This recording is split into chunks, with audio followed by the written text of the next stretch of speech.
Hey there. I've been playing with artificial intelligence a little lately, specifically an application called ChatGPT. And my social work people, it's time to worry.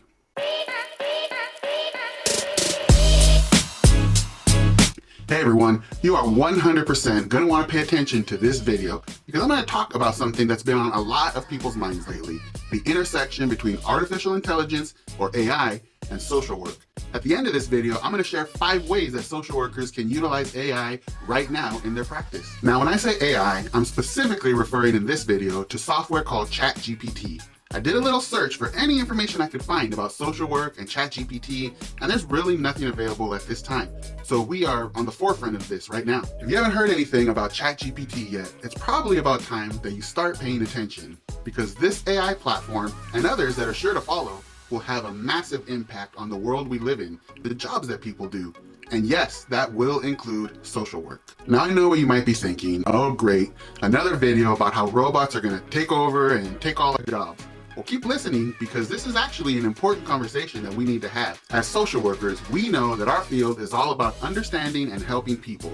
We're the ones who are there for people in their darkest moments, and we're the ones who help them navigate the complex systems that are supposed to help them. But with all this talk about AI and machine learning, it's hard not to wonder, what exactly does the future hold for us as social workers with all this technology coming our way? Now let's start by saying that, at least as far as I can tell, there's no reason to believe that AI is going to replace us entirely. I mean, sure, robots might be able to do some of the things that we do, but they won't be able to replace the human touch that we bring to the table. Building rapport, maintaining human relationships, understanding and dealing with complex emotions that are sometimes impacted by mental health issues or substance abuse. The ability to take in all this information, process it, and then do something with it, those are abilities that are uniquely human, and at this time, only people can do them. Specifically, I'm referring to well-trained and educated social workers. That's you and me. But here's the thing, AI is getting pretty damn good at some of the things that we do. I'm talking about things like data analysis, case management, note-taking, report writing, and even some of the more tedious tasks that we have to do on a daily basis. Now I know that for some, this might sound a little bit scary, but check this out. As social workers, we're always looking for ways to make our practice more efficient and more effective. And let's be real, we all have those tasks that we dread doing. You know, the ones that make you feel like you're stuck in a never-ending cycle of paperwork, pushing documents from this side of the desk to this side, and scanning and emailing and faxing and filling out and completing all these forms. You know the struggle. Well, what if I told you that AI could help with that in the very near future? Imagine being able to focus on the things that really matter, the reasons why you got into social work, things like building relationships with clients and coming up with creative solutions to complex problems, while the AI just chugs away in the background, taking care of all those boring, tedious tasks that you nor I want to do.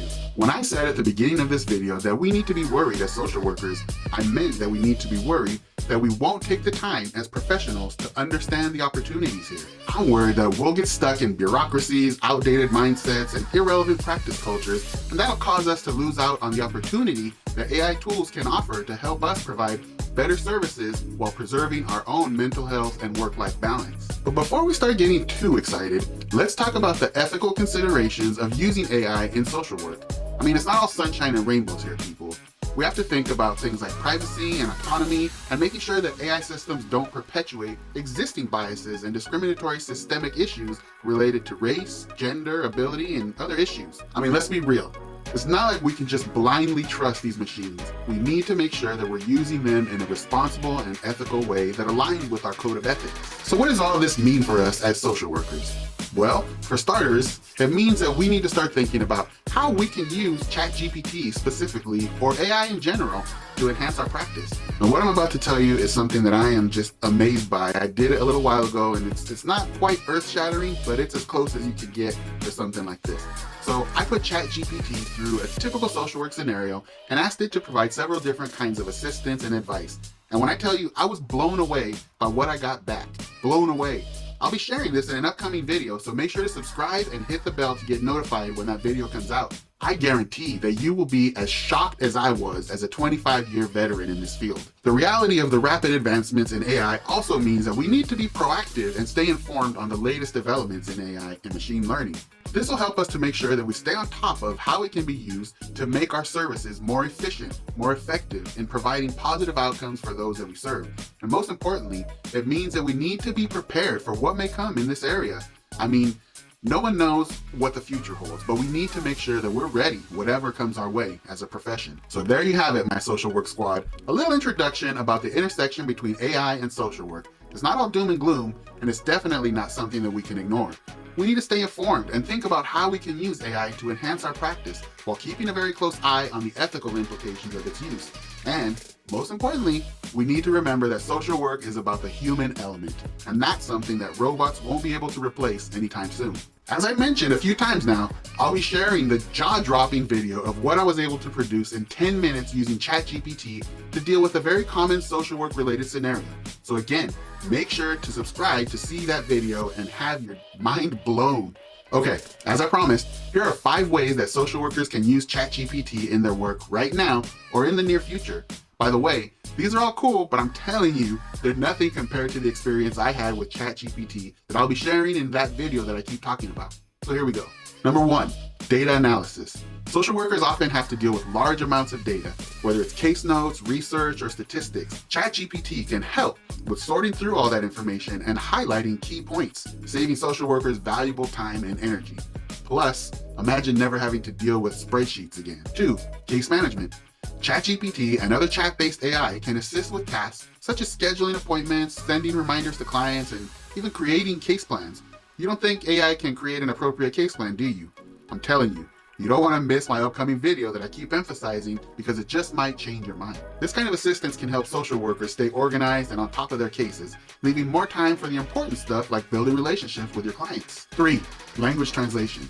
Social workers often work with clients of different linguistic backgrounds from their own. ChatGPT can help with translation and interpretation, which can be a great tool for social workers with limited resources in these areas. 4, research. ChatGPT can assist with research by finding relevant articles, studies, and statistics, and then providing at least an initial attempt at analysis of this research. This can be especially helpful for social workers who are writing reports or working on a specific case. Plus, imagine never having to scroll through Google for hours again. And last but not least, number 5, report writing. ChatGPT can help with report writing by summarizing information, highlighting key points, and even generating a report outline. This can save social workers a lot of time and energy, and also help to ensure that all important information is included in the report. Plus, think about how many times you sat frustrated at your desk with writer's block. ChatGPT can completely eliminate that. You don't think ChatGPT can write a report, do you? What if I told you that given only a few brief prompts, ChatGPT wrote about 90% of what I've said in this entire video? And it did it in a matter of minutes. Seconds, really. I'm serious. I'm not lying. Overall, ChatGPT can be a valuable tool for social workers. It can help us to save time and energy, and also assist with ensuring that important information is included in reports, documentation, and more. Of course, keep in mind that ChatGPT is a tool, and final decisions on work related to or impacting people's lives should be made by a social work professional. But it definitely can be a great advantage to have a little AI in your toolbox.